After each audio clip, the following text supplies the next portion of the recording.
Assalamualaikum warahmatullahi wabarakatuh. Selamat datang di Tiba-Tiba Podcast.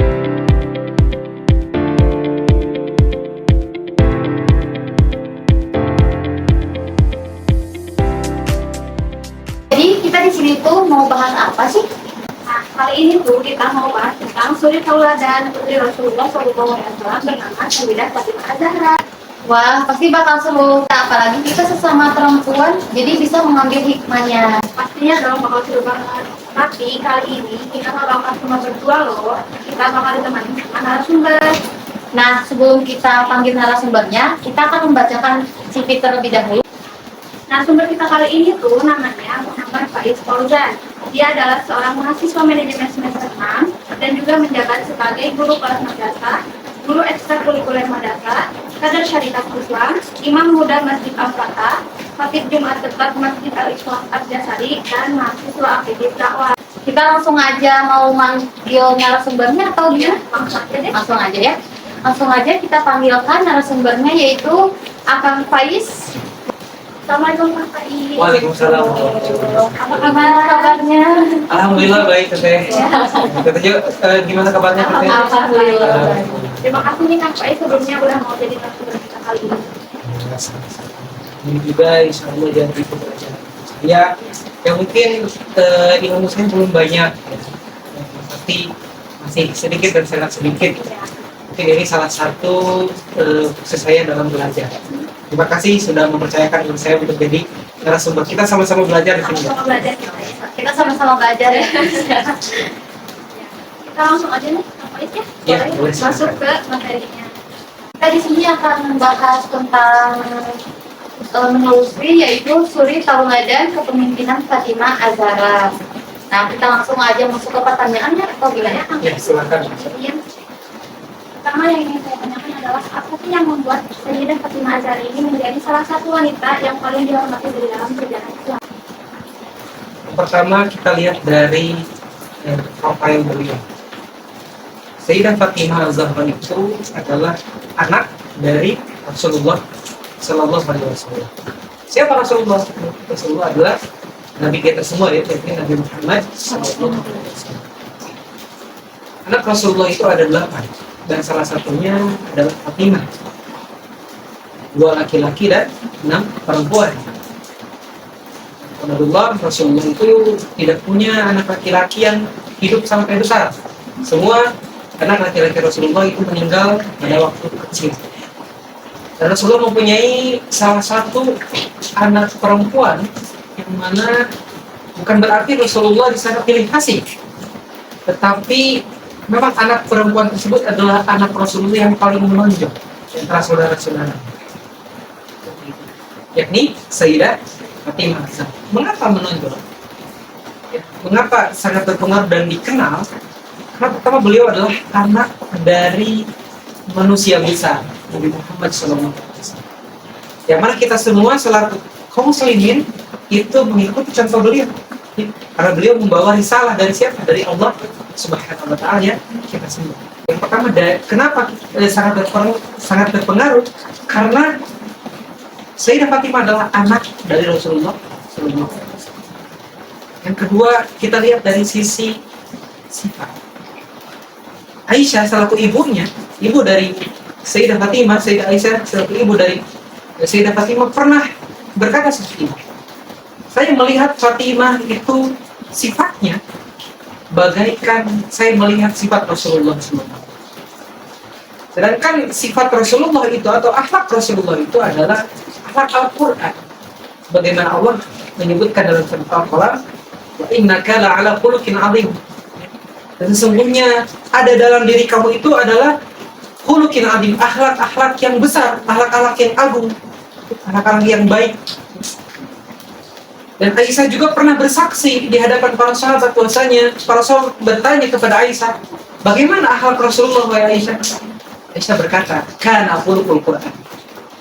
Sesungguhnya akhlak Rasulullah itu adalah akhlak Al-Quran. Kita lihat Al-Quran.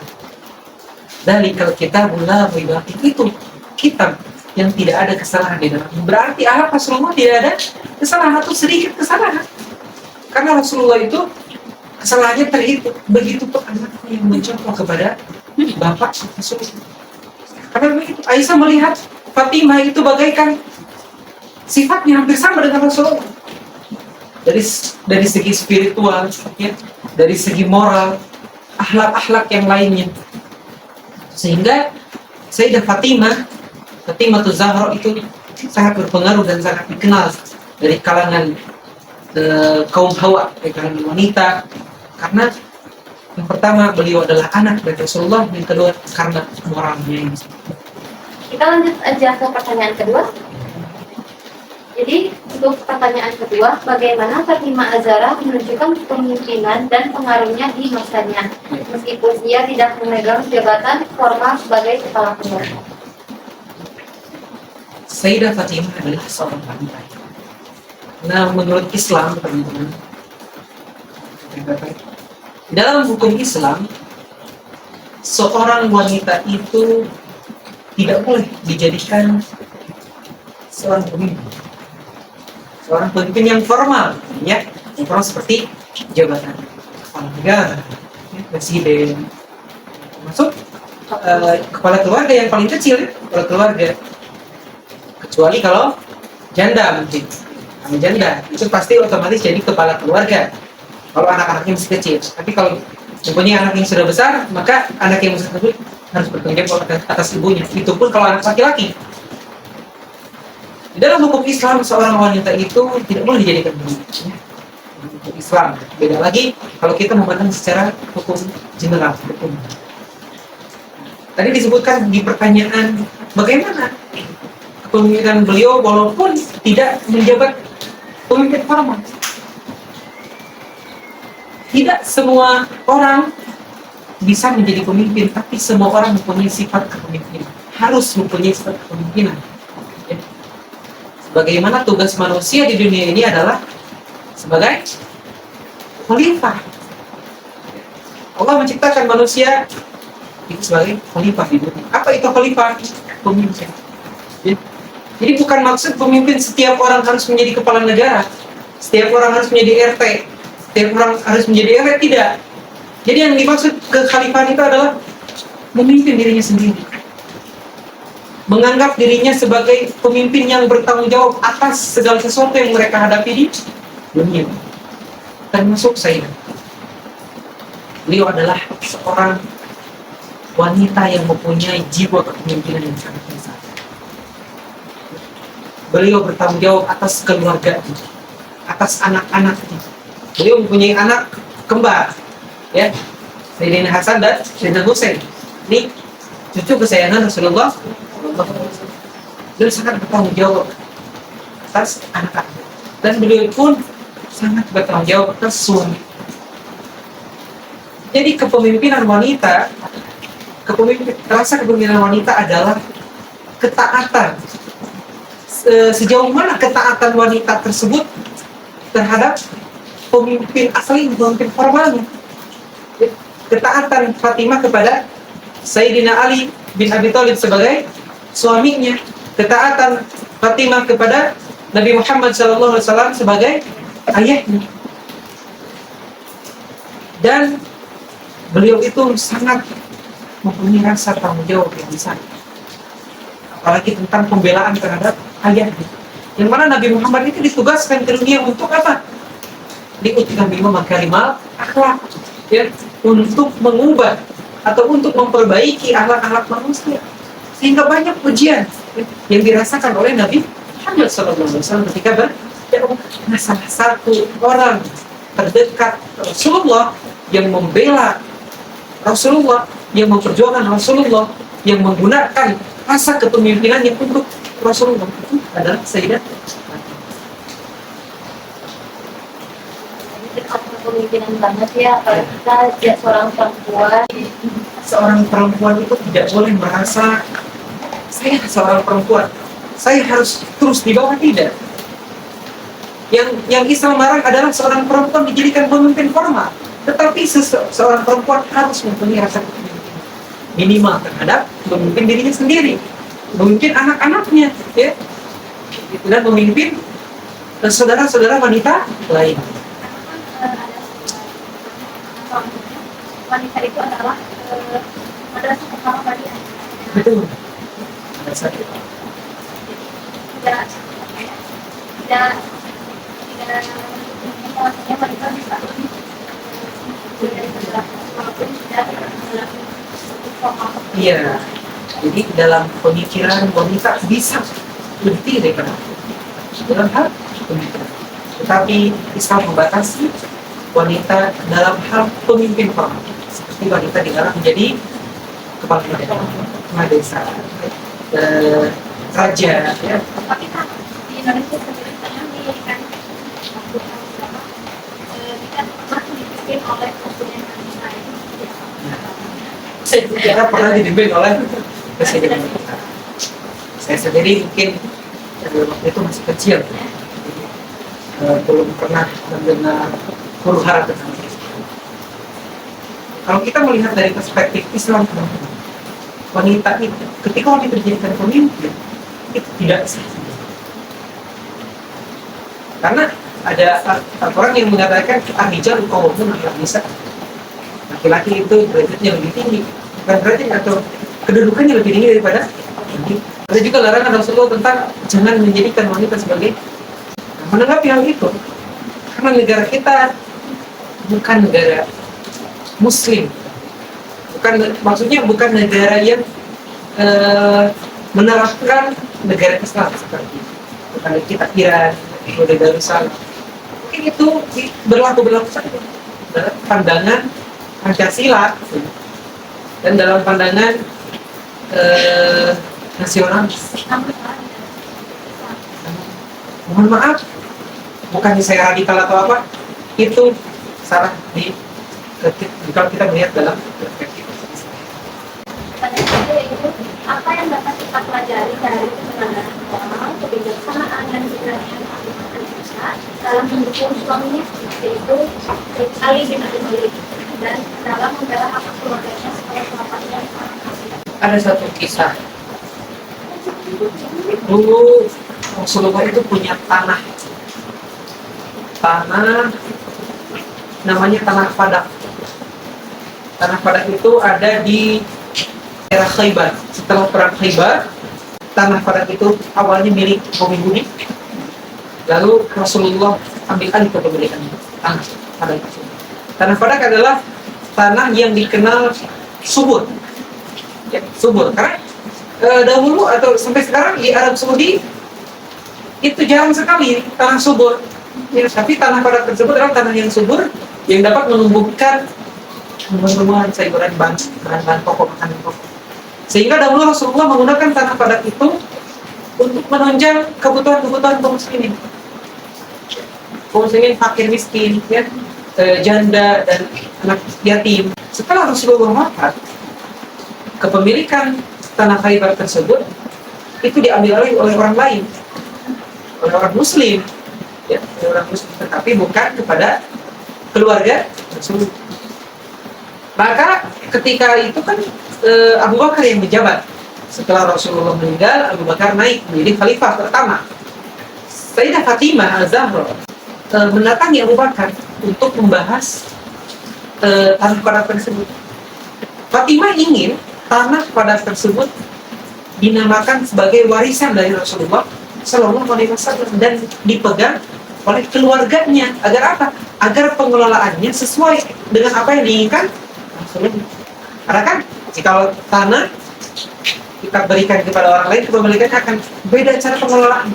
Nah, Sayyidah Fatimah ingin mempertahankan tanah tersebut agar sesuai dengan apa yang diinginkan Rasulullah digunakan untuk apa. Maka Sayyidah Fatimah berbicara atau mengusulkan itu kepada Abu Bakar, namun Abu Bakar menolak. Karena ada satu hadis yang mengatakan bahwasanya Nabi diutus itu tidak meninggalkan dirham, tidak meninggalkan harta maksudnya, tetapi itu adalah sebuah sedekah.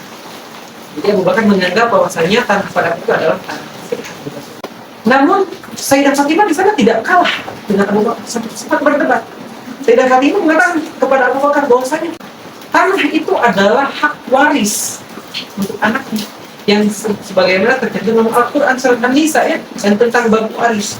Namun pada akhirnya Fatimah memenangkan perdebatan tersebut ya, karena ada argumen-argumen yang lebih bagus, lebih baik dari Abu Bakar As-Siddiq. Tetapi kita tidak melihat, jangan melihat hasil dari perdebatan tersebut, apakah itu dikembalikan kepada keluarga Rasul atau tidak. Tapi lihat perjuangan dari Sayyidah Fatimah jadi untuk mempertahankan hak-hak keluarganya. Ya, karena itu tanah kepemilikan Rasul. Berarti kita mempertahankan tanah kakek kita, tanah ayah kita. Begitu kan? Harus dipertahankan itu semua. Demi apa? Bukan demi harta, tapi demi kebaikan. Agar tanah tersebut bisa dimanfaatkan sesuai dengan apa yang Rasulullah amanahkan kepada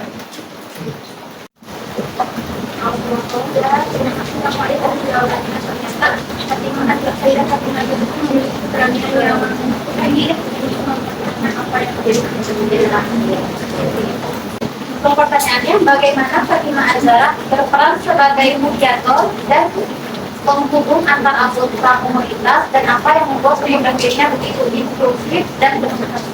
kita mengulang dari pertanyaan. Maksudnya akhlak Sayyidah Fatimah itu lebih sebagai akhlak Sayyidah Fatimah itu mempunyai akhlak yang sama dengan Rasulullah. Bagaimana Rasulullah merangkul pelan-pelan. Rasulullah tidak pernah memandang apakah orang tersebut kaya atau miskin, ya, apakah orang tersebut orang kecil atau besar. Rasulullah tidak pernah.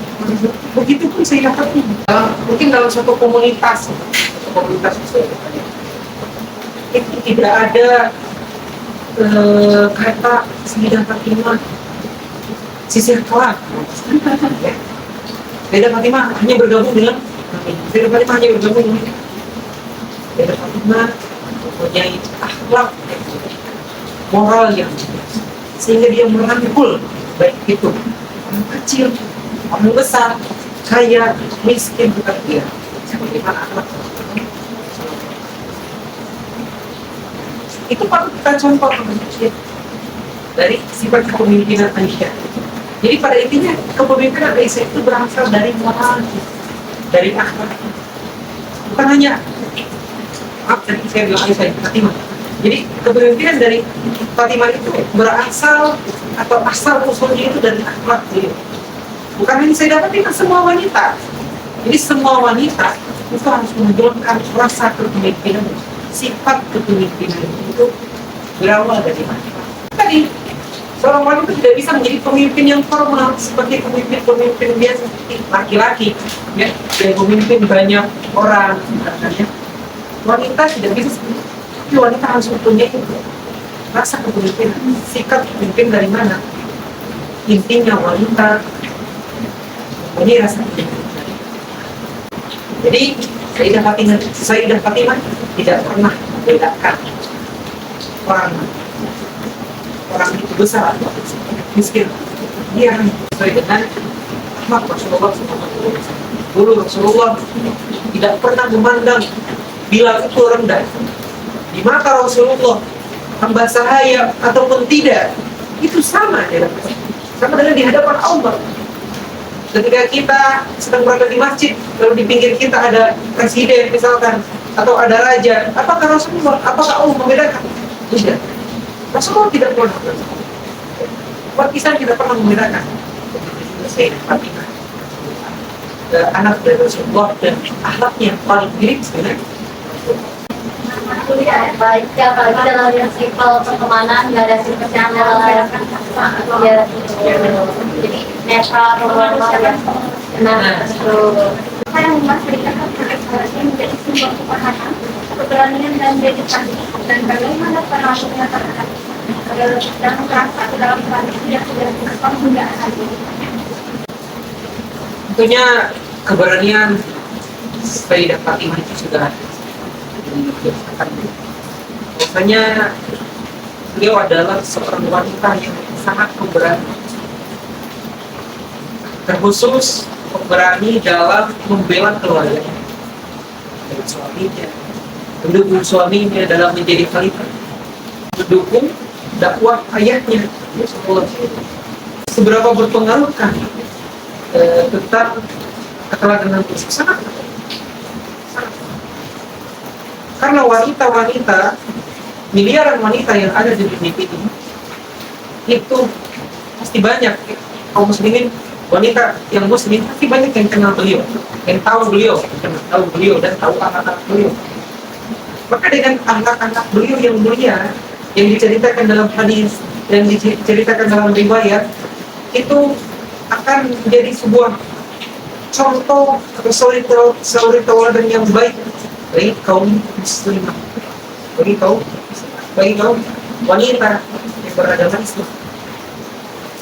Maka diwajibkan atau diharuskan pada seluruh wanita kaum muslimin khususnya itu untuk mencontoh kepada anak-anak beliau wanita. Sayyidah Fatimah adalah seorang wanita yang menjaga kefitrahan sebagaimana. Kita harus tahu bahas kefitrahan wanita. Jadi wanita tidak boleh melakukan hal-hal yang dilakukan pria, yang hanya bisa dilakukan pria, atau contohnya mungkin berpakaian. Pria tidak mau hijab, terus pria auratnya dari pusar sampai lutut. Wanita tidak boleh ingin menyerupai pria. Karena apa? Karena berbeda. Aurat wanita itu seluruh tubuh kecuali wajah dan telapak tangan. Itu contoh. Lalu di dalam kegiatan zaman sekarang itu banyak ya rupa-rupa. Contohnya kegiatan olahraga. Ada olahraga yang itu fitrahnya laki-laki, tapi wanita ikut-ikutan. Apa itu? Contohnya angkat besi, nge-gym, Gitu ya. gym besi. Tapi kalau gym ringan nggak apa-apa. Tapi ini yang ya berat itu sebenarnya itu bukan fitrah dari wanita. Sayyidah Fatimah itu sangat menjaga kefitrahan seperti wanita, menjaga dirinya dari gangguan-gangguan laki-laki. Ya. Sayyidah Fatimah juga jarang keluar rumah. Kenapa? Karena pada hakikatnya fitrah wanita itu di dalam rumah. Baik-baiknya wanita adalah berdiam diri di rumah. Kebanyakan wanita tidak sadar. Kenapa tidak sadar? Tidak sadar bahwasanya dengan diamnya dia di rumah itu merupakan ibadah. Kita diam di rumah itu ibadah. Kecuali kalau diam di rumahnya tidur, nonton TV, makan, gitu aja. Tapi kalau menurut saya ada menemukan beberapa kasus ada nih wanita yang sedang menikah kemampuan tetap memakan itu kerja dan maaf karena secara ekonomi kurang terpenuhi di dalam masalah ini. Jika ada yang memaksa ini tetap bekerja walaupun yang memang kan bisnisnya dari suami itu melakukan itu. Islam membolehkan, namun dengan wanita bekerja itu jangan sampai menghilangkan tugas-tugas pokoknya sebagai istri. Karena kenapa? Banyak sekarang itu ketika wanita gajinya sudah lebih besar dari suaminya, dia semena-mena kepada suaminya dan tidak mentaati suaminya. Begitu. Ya mohon maaf ya. Sayyidah Fatimah tidak seperti itu. Walaupun Sayyidah Fatimah itu bijak, pintar, ya, tetap dia taat kepada suaminya. Islam tidak melarang, silakan. Jika ada tuntutan ekonomi, mungkin penghasilan suaminya tidak cukup, silakan untuk bekerja istrinya, asal jangan menghilangkan tugasnya sebagai istri.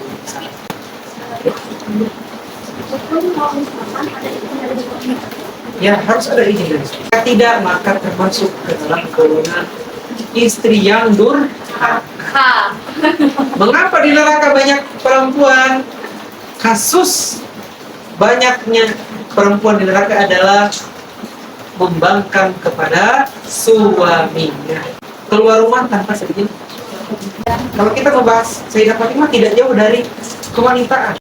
Kita ada pelajaran juga ya kalau kita sudah menikah Harus nurut dia. Bagaimana Fatimah Azhara menunjukkan keberanian dan ketegasan dalam menghadapi kesulitan dan tantangannya? Dan apa yang dapat kita pelajari dari itu atau berikan Dalam menghadapi tantangan, tentunya di zaman dahulu itu tantangan itu sangat banyak. Seperti Ali bin Abi Thalib sebagai suaminya yang jadi khalifah terakhir, itu sangat banyak. Kenapa? Karena sepeninggalan Rasulullah, Islam itu terbagi terhadap banyak firqah. Ada yang memuja Ali, ada yang membenci Ali. Maka itu termasuk tantangan untuk Ali bin Abi Thalib dan juga istrinya Fatimah membantu Ali bin Abi Thalib untuk membela dalam memimpin. Ketika suami istri menjadi seorang pemimpin, pasti yang paling dekat dengan suami istrinya. Wanita yang paling banyak meriwayatkan hadis siapa? Sayyidah Aisyah sebagai istrinya Rasulullah. Kenapa? Karena Aisyah dan Rasulullah itu suami istri yang paling dekat. Begitu juga Fatimah dengan Ali bin Abi Thalib. Banyak sekali ujian yang diterima Ali bin Abi Thalib. Karena kenapa? Umat Islam terpecah. Sepeninggalan Rasulullah, umat Islam terpecah. Banyak sekali ujian. Banyak yang mengincar nyawa Ali bin Abi Thalib. Sehingga Ali bin Abi Thalib meninggal dalam keadaan terburuk. Sayyidah Fatimah sebagai istri beliau, istri dari Ali bin Abi Thalib, terus membela apapun tantangannya dia. Sayyidah Fatimah dan Ali bin Abi Thalib merupakan pasangan yang saling mendukung, sebagaimana Sayyidah Aisyah dengan Nabi Muhammad SAW. Jadi karena beliau mempunyai sifat kepemimpinan yang berasal dari moral, berasal dari akhlak. Akhlak itu meluas. Akhlak itu bukan hanya perilaku tertentu saja, tapi meluas seperti keberanian itu merupakan sangat sulit. Keberanian dalam menegakkan hal yang benar, kebenaran berasal dari akhlak sehingga menjadikan cabang-cabang kebaikan. Ya, Aisyah itu adalah putri Rasulullah yang akhlaknya hampir sama dengan Rasulullah. Yang bisa wanita-wanita contohkan di zaman sekarang adalah ketaatan beliau kepada suami istri. Itu untuk yang sudah menikah. Yang belum menikah, ketaatan beliau terhadap ayahnya atau pembelaan beliau terhadap Tuhan. Nah, tapi kan saya pernah atau menemukan teman dekat saya itu dia lebih mementingkan pacar ketimbang orang tuanya itu seperti kayak gimana? Itu merupakan perbuatan yang mungkar. Itu dosa yang besar. Kenapa? Karena itu termasuk ke dalam hukukul walidain. Apa itu hukukul walidain? Hukukul walidain adalah durhaka. Sedangkan dosa yang paling besar di antara dosa-dosa yang paling besar itu ada dua. Ada isyraku billah dan hukukul walidain. Ada mendoakan Allah dan durhaka kepada orang tuanya dia lupakan, namun pacarnya dia utamakan dalam perbuatan dosa. Oke, kita next ke pertanyaan terakhir ya tadi. Bagaimana Sayyidah Fatimah Azhara menunjukkan kepemimpinan yang kuat dan berpengaruh dalam keluarga dan masyarakat? Dan apa yang dapat kita pelajari dari contoh-contoh? Keberaniannya, pembelaannya, ketahanannya dalam menghadapi tantangan-tantangan, cobaan-cobaan. Terus dia anak seperti Rasulullah, dia merangkul, tidak membeda-bedakan. Itu semua adalah cabang-cabang kebaikan yang berasal dari akhlak yang sebagaimana akhlak adalah sikap dari rasa kepemimpinan yang terhadap diri sendiri dan orang lain. Kepemimpinan wanita itu hanya pada kepemimpinan formal saja. Tapi Islam sangat menganjurkan kepada seluruh manusia itu untuk mempunyai rasa kepemimpinan semua manusia. Maksud saya iman. Contoh kepemimpinan beliau berasal dari asal usul dari kepemimpinan. Jadi saya bilang asal usul dari kepemimpinan Sayyidah Fatimah adalah berasal. Yang paling mendasar adalah itu tadi, kita harus mengutamakan terlebih dahulu keluarga, ibu, ayah. Kalau sudah menikah, kita nurut ke suami. Saya sudah Pertanyaan. ya, kita sudah sampai di akhir. Mohon maaf bila ada banyak kesalahan ya. Ya, mohon maaf, kita juga mohon maaf bila ada kata-kata yang berkenaan ya pada Faiz. Mungkin kesimpulannya dari pembahasan kita kali ini adalah dari kisah Sayyidah Fatimah Az-Zahra ini adalah bahwasanya beliau ini menunjukkan kepemimpinan yang kuat dan berpengaruh di dalam keluarga ya, keluarga dan juga masyarakat. Meskipun beliau ini bisa memegang jabatan formal ya, seperti itu. Kemudian beliau ini menunjukkan keteladanan moral, kebijaksanaan dan keberanian dalam mendukung sang suaminya ya. Di mana Sayyidah Fatimah Az-Zahra ini juga berperan sebagai mediator dan penghubung di antara komunitas, menunjukkan kepemimpinan yang inklusif dan konsisten. Ia juga menjadi simbol ketahanan dan keberanian serta dedikasi yang menginspirasi banyak orang, dan pengaruhnya pun dapat terasa di dalam tradisi dan sejarah Islam hingga saat ini. Jadi sekarang pakaian kaum muslimin wanita di bangsa itu salah satu dari pengaruh ke Fatimah Az-Zahra. Lumayan capek juga ya, aus, lapar. Kamu lapar atau haus? Dua-duanya. Sampai lapar. Aku keinginan.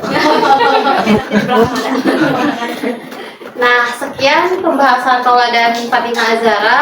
Terima kasih untuk Kang Faiz yang sudah datang jauh-jauh ya dari Aku dari Arcamani. Terima kasih Kang Faiz telah berkenan menjadi narasumber kami di Tiba-Tiba Podcast. Nah, sebelum kita penutupan acara ini, kita punya sesuatu untuk Kang Faiz Oh, Insya nih. Allah. Tentu. Iya. Sertifikat Apresiasi. sertifikat tanah. Bukan. Apresiasi. Terima kasih. Terima kasih juga untuk Kang Faiz. Terima kasih kepada teman-teman yang sudah menyaksikan. Mohon maaf juga apabila ada salah-salah kata. Sampai berjumpa di lain kesempatan. Wassalamualaikum warahmatullahi wabarakatuh. See you guys.